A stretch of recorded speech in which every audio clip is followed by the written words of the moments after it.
start the recording, and music is.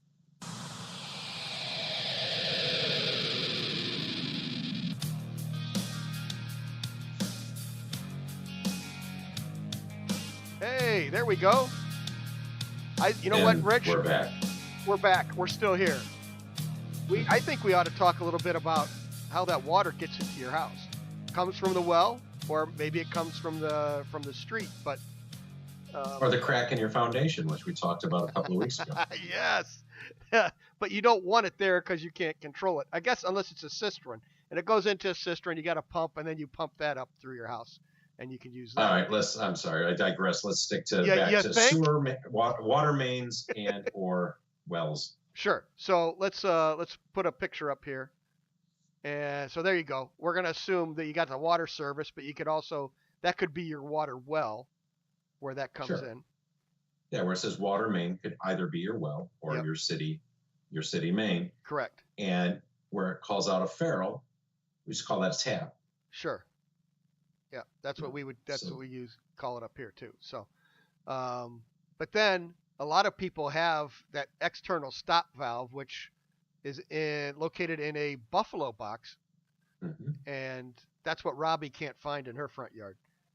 If you ever listen to the Mighty House radio show, that's one thing we laugh about now and then is that Robbie can't find the bee box. Well, not just Robbie. Right. The city of Chicago can't find her bee box. Yes, exactly. So in the event of a disaster, Ron has to freeze her water main to fix things because they can't turn the water off other than the whole street. Correct. That which is correct. The neighbors hate. Yes. Yeah, they discourage that. So. Yeah. So what's not shown on this, we'll continue on, but what's not shown on this is the backflow preventer. Oh, yeah, that's true because they've started putting those on now. Yeah, so this is like an older one. And so this one you have from that external stop valve. You have the water main that runs into your home, and you can see it there running through the foundation wall and then up through the floor to a main. Usually I like to put ball valves on everything. Yes. I really hate gate valves. But you put a ball valve there, and that's your main shutoff for your house. And you should know where that shutoff is. Yes. If you don't, and you're going to start doing plumbing, go find it before you start your plumbing. Because you don't want to find it once the pipes are broken. So, exactly. And exercise it. What do you mean exercise it? Well, every 6 months you should go around your house and turn your valves off, and then turn them on, and then back them off just a little bit. Yeah, it's called exercising your valves. That flushes out any debris and stuff so that if you're in an emergency and you need to turn the water off, A, the valve will turn, and B, it will close all the way. Sure, just like we clean our water heaters and flush those out all the time. Listen, MAGA-Rad works. That's a whole nother story. Yes, it is. All right. So now that we've got the water inside the house all the way up to that main stop, that ball valve, as it was. Yes. So from then on, we can start piping the rest of your house. Yes. So let's go back to the old bad picture. This one. Yeah. Now, the upside to this picture is that nobody hacked into all the 2x. Right. But they're there. Yep. That almost looks like a basement job, where they're in the basement venting all that stuff. Yes. So you've got the copper water lines, and you've got your hot and your cold. And in this copper, what other options do we have? If we not required by code to do copper, what else can we do? Well, I mean, you could use CPVC, and even in the city of Chicago, they have a pilot program to test CPVC. Yep. Down here in the South, CPVC is legal in most places. Okay. I'm not particularly a fan of it. It's very easy to do, and it's very easy to use, and there's really nothing wrong with it. The only thing that most people complain about is the chemicals that leach out of it if the water is stagnant for a long period of time. Right, but you're also still cutting, putting in T's, L's. You're having to piece all these things together. And what are some of the other options that you guys are using? Then the other one is PEX or Uponor, which is just a brand name for PEX, which is polyethylene cross-banded, blah, blah, blah. Right. And that's the blue or the red tubing. It's tubing. Yeah, that you see. And a lot of people, it's funny because a lot of people have a really bad feeling about using PEX in their house. And I think that a lot of that stems from what happened in Texas probably 15, 20 years ago, where they were doing apartment complexes or condos and they were using the plastic pipe, Mm-hmm. but the fittings weren't that good. Correct. So the fittings started to fail. They started having issues with water. And then, of course, that turned into mold and it just got really ugly. But the PEX that we use now and the fittings we use now, you use a special clamping tool with stainless steel clamps. And I think it's good for about 200 years. Yeah. No, it's a lot better. And it's quicker to install. You're not putting in T's and elbows. Right. It's almost like just running a hose through the house and you go to the termination point. And you can daisy chain and put all the bathrooms together, but what I see a lot of people doing is you have one manifold in the basement with shutoffs all the way across through that, and then you have all those lines that go out to each bathroom to feed each bathroom or to each fixture. So now you can control and service those areas a lot better from one area. So it works a lot better, but so it just depends where you are in the country. I mean, I'll be honest. I mean, there's nothing nicer looking than a well-done copper job.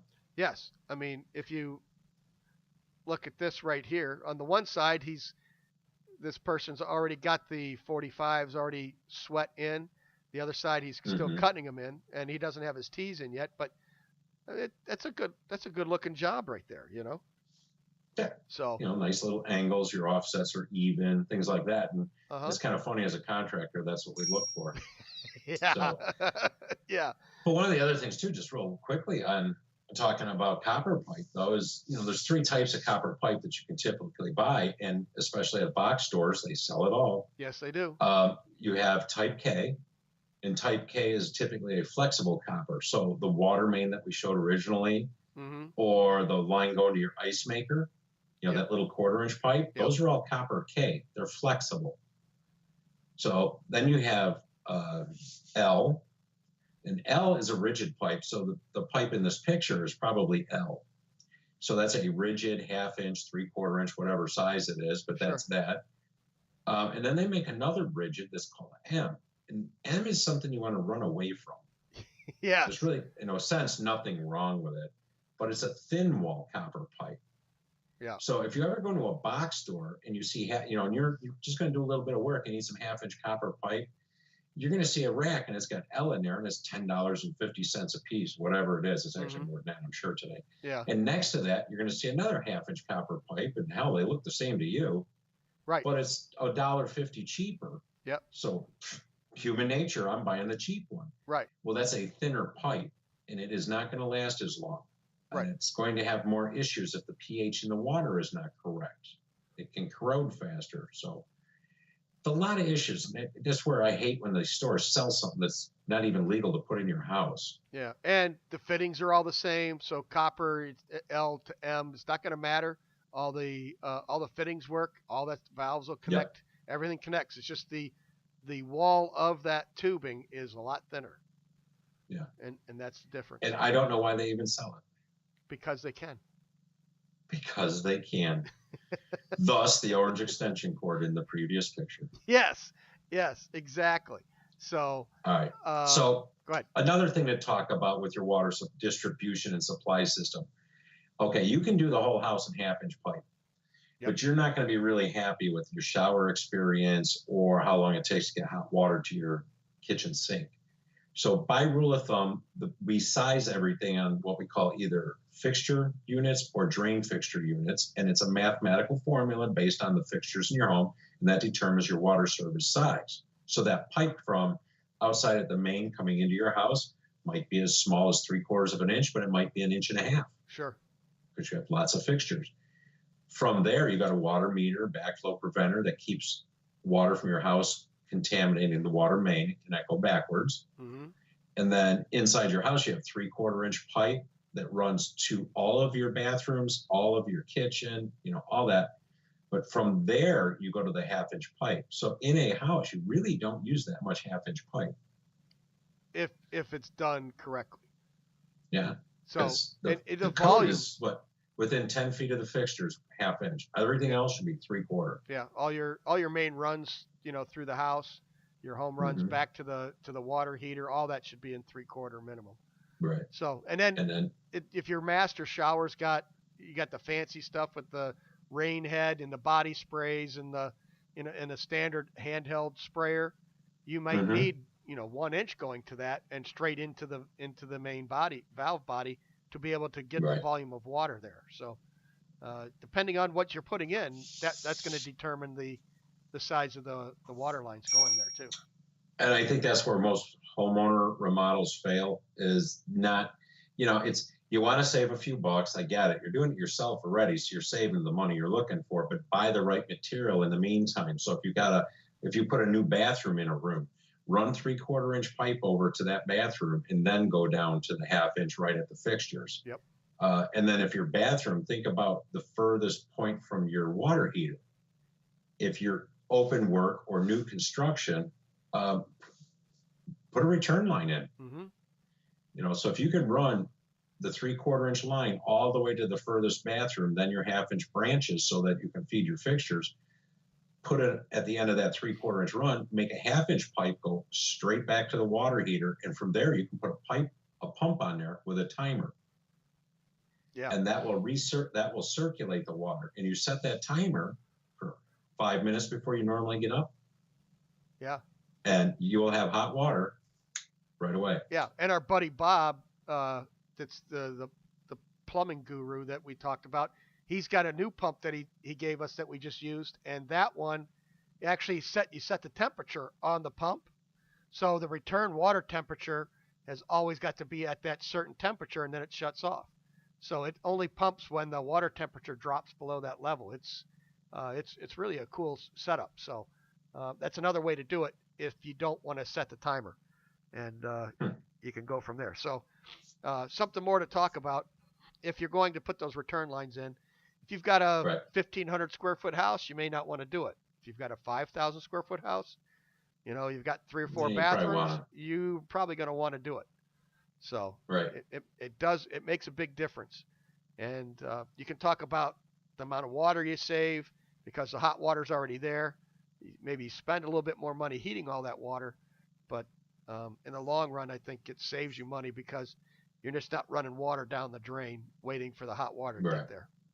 Yeah, but I mean, nowadays, almost everything we build, we're insulating the water pipes. We're doing a better job with the building envelope, so you don't have the heat loss even from the pipe like you used to. Yep. When you were running through the cold crawl space with the vented crawl space in the middle of winter, yeah, you had some pretty hefty losses there. You know what I mean? Yeah. So, we've learned a lot of stuff over the last couple 3 years. 2-3 years, yeah. 2-3 years. So, okay. Hey, listen, if you have any questions, don't be afraid to reach out to Rich at Mighty House and .net and I don't know why I keep forgetting the .net. Rich at mightyhouse.net and also to Rich at mightyhouse.net. Damn, Ron at mightyhouse.net. No, 3 weeks you've been doing that. That's the way it goes, brother. I mean, who's got your back? Come on, who's got your back? Always you. That's right. That's right. So there we go. All right. And with that, you got any questions? Like he said, just send email to Rich at mightyhouse.net. Be more than happy to answer any of your questions because that's just the way Rich is. He's that way. He's just that kind of guy. And suggest topics even. Yeah, he can even. Oh, yeah. You can always send a topic request too if you want to know something more. He'll take care of you. All right. We're out of here and talk to you soon. Got anything else to say, Rich? No. No.